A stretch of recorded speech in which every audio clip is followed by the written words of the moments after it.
Ganyan ba nagagawa pag tatay? Kailangan marunong kang mag-mekaniko. Mami, 700. 700 ang... Yung isang ganito. Ang ganda ba yan na itong binili niya kasi... No, sana hindi na tayo bumili. Hindi bumili pa ulit siya. Bago yan eh. Kasi hindi niya alam paano ayusin. So, ibig sabihin, mas magaling ka talaga. Mas magaling ka na sa kuya. Well, that's true.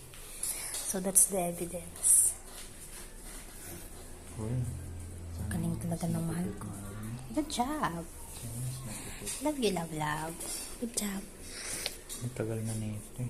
Buti nga umabot pa siya. Ano masasabi mo na ayos mo yan? Very good ako. Good ka. Tatay na tatay ka na talaga yung marunong. Very good ako. Medyo high-tech ka lang kasi puno ka ng gamit, oh, di ba? Sino magsasabing IT po siya, hindi po siya electrician. IT yan. Pero marunong. Di ba? IT lang. Wow! Ang galing-galing. Nakatipid. Ikaw din umayos nun dati, diba?